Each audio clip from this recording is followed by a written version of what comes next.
Uni hozir Sara Alixonning onasi yoki Saif Alixonning sobiq rafiqasi deb tilga olishlari mumkindir. Ammo o'z vaqtida Amrita Singh Hind kinosining eng mashhur aktrisalaridan biri edi. Uning ismi ayrim manbalarda yozilishicha mangulik eliksiri degan ma'noni anglatadi. Yorqin yulduzdek porlay boshlagan paytda shaxsiy hayoti ham ancha-muncha shov-shuvlarga sabab bo'ldi.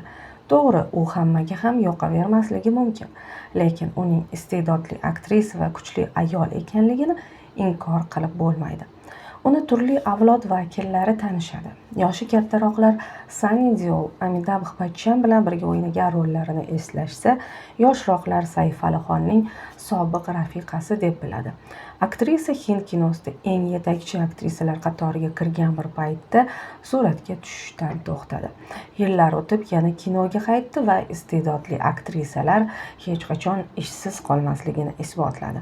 Amrita Singh 1958-yil 9-fevralda hozirda Pokiston hududiga kiradigan qishloqda tug'ildi.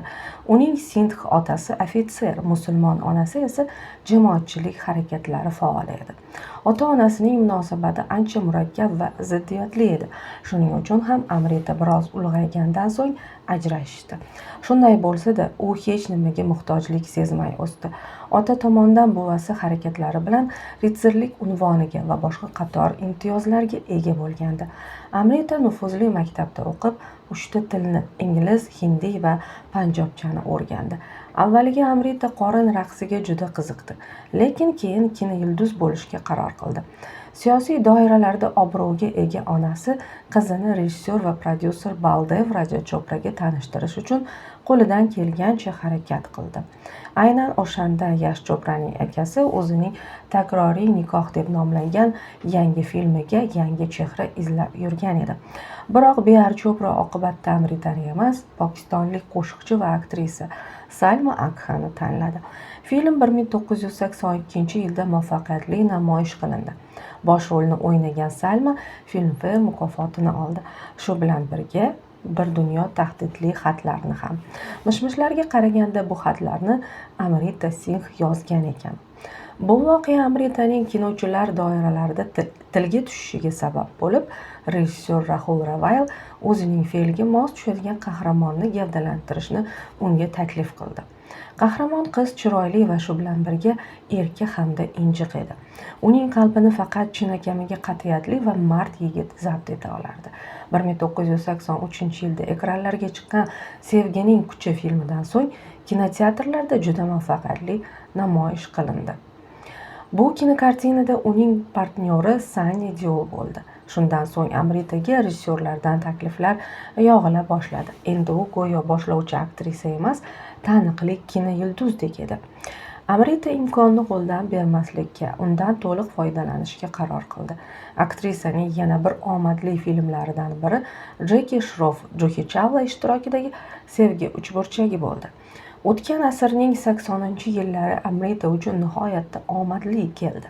Unga shon-shuhrat ham, ishqiy munosabatlar ham yaxshi tanish edi. Men turmushga chiqmasdan hayotdan rohatlanishni istayman, derdi Singh muxbirlarga.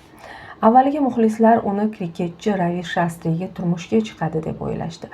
Chunki ularning munosabatlari yaqqol ko'zga tashlanib turardi. Biroq sportchi va aktrisaning munosabatlari uzoq davom etmadi. 1988-yilda Amrita Vinod Khannani uchratdi. Ular bir-birlarini yoqtirgandek edilar. Garchi aktyor undan 15 yosh katta bo'lsa ham, Amrita uchun buning ahamiyati yo'qdek edi. Ular hatto turmush qurish haqida ham o'ylay boshlashdi. Ayrim manbalarga ishonadigan bo'lsak, Vinod hatto Amritaning barmog'iga fotiha uzugini taqishga ham ulgurgandi. Biroq aktrisaning onasi Rukshana darrov ularning munosabatlariga qarshi chiqdi. U qizimning karyera qilishiga qo'yarkanmi? Men qizimni oshxonada likoplarni yuvib, taomnoma tuzishi uchun katta qilmadim, deb qichqirdi ayol. Amritaga bu paytda talab juda katta edi. 2 yilda hatto 5 tagacha filmi chiqqan paytlar ham bo'ldi. Bir kuni uni o'sha paytda boshlovchi aktyor bo'lgan Saif Alixonning filmi taqdimotiga taklif qilishdi. O'sha kuniyoq ularning o'rtasida nimadir tug'ilgandek bo'ldi, ammo Amrita Saifdan naq 12 yosh katta edi. Lekin ko'ngilga buyruq berib bo'lmaydi deganlari shu bo'lsa kerakki, Amrita ko'p o'ylab o'tirmay Vinod bilan munosabatlariga nuqta qo'ydi. 1991-yilda 6 oycha uchrashib yurgan Saif va Amrita pinhona nikohdan o'tishdi. Do'stlar bu borada yordam berishdi. Ota-onalari voqea bunday rivojlanishini xayollariga ham keltirishmagandi. Saifning onasi Sharmila Tagor bu hodisadan gazetalar orqali xabar topdi. U darrov o'g'liga qo'ng'iroq qilib, nima uchun bunday qilganini va hattoki xabar bermagani sababini so'radi. Saif nima deyarini bilmay qoldi, faqatgina onasidan uzr so'radi. Sharmila Tagor o'g'lini osongina kechirib, Amritani kelin sifatida qabul qildi. Saif va Amrita uchun turmushning ham baxtli, ham murakkab davri boshlandi.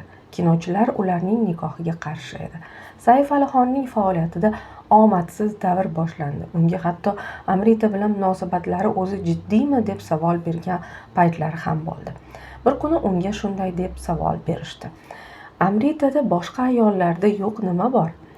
Meni ko'rganda ko'zlarida paydo bo'ladigan iliqlik deb javob berdi Saif.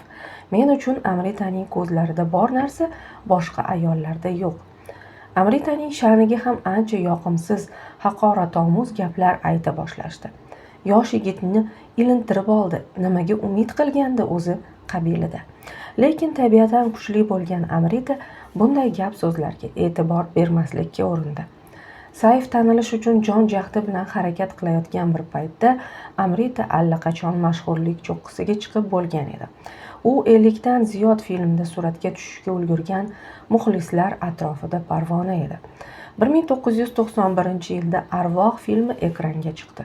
Amrita Singh bashoratchi ayol obrazini mohirona ijro etdi. 1992-yilda Amrita Hema Malinining ilk rejissyorlik kartinasida suratga tushishga rozi bo'ldi. Malini ancha vaqtdan beri film olishni orzu qilardi.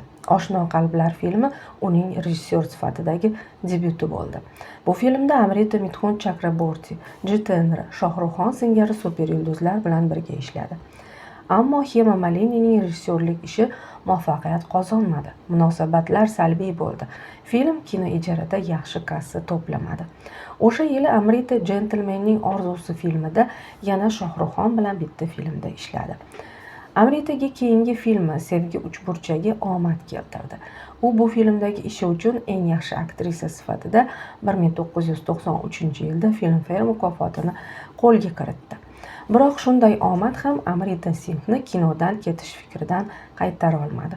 1995-yil sentyabrda Amrita qizi Sarani dunyoga keltirdi. Bu voqea uni shunchalik baxtli qildiki, u o'zini butunlay oilasiga bag'ishlashga qaror qildi. Saif uning qaroriga qarshi chiqmadi. Endi Saif mas'uliyatli oila boshlig'i singari ishga qattiq kirishdi. Biroq u hali kino olamida tajribasiz edi. Amrita unga yordam berishga urindi. Biroq shunda ham Amrita Saifning ishiga xalal beradi, hamma narsaga aralashaveradi, yosh va go'zal qizlar bilan ishlashiga to'sqinlik qiladi deb gapiradiganlar bor edi. Chindan ham shunday bo'lganmi yo'qmi noma'lum, ammo Amritaning shunday qilishiga asos yo'q emas edi. O'sha paytlarda chiqqan xabarlarga ko'ra, Amrita erini xiyonat ustida ushlab olgan u qizini olib uydan ketgan. Ammo keyin er-xotin yarashgan. Bu esa ularning turmushiga e'tiborni yanada kuchaytirdi. Prodyuserlar hatto Amrita bilan Saifga birga suratga tushishni taklif qilishdi, ammo ikkisi ham bu taklifni darrov rad etdi. 2001-yilning martida Amrita va Saif ikkinchi marta ota-ona bo'ldi. Oilada o'g'il dunyoga keldi. Unga Ibrohim deb ism qo'yishdi. Biroq 2004-yilda 13 yillik turmushdan so'ng Amrita va Saif ajrashdi. Ajrimdan so'ng Amrita ancha vaqtgacha sukut saqladi. Saif esa matbuotchilarning savollariga javob berdi. U kelishmovchiliklar tufayli ajrashganini, farzandlari va Amrita uning uchun juda muhimligini ta'kidlardi. Matbuotda Amritaning og'ir moddiy ahvolda qolgani, Saif ularga kam pul qoldirgani haqida yoza boshlashdi. Amrita o'zini qo'lga olib kinoga qaytdi. U teleseriallarda suratga tusha boshladi. Ko'p o'tmay do'sti Maher Shubhat unga yangi filmidan rol taklif qildi. 2005-yilda ekranga chiqqan bu film hayotni o'zgartirgan tun deb nomlanardi. Amrita bu filmda salbiy rolni ijro qildi. Bu ekranda deyarli 10 yil ko'rinmagan aktrisaning muvaffaqiyatli qaytishi edi.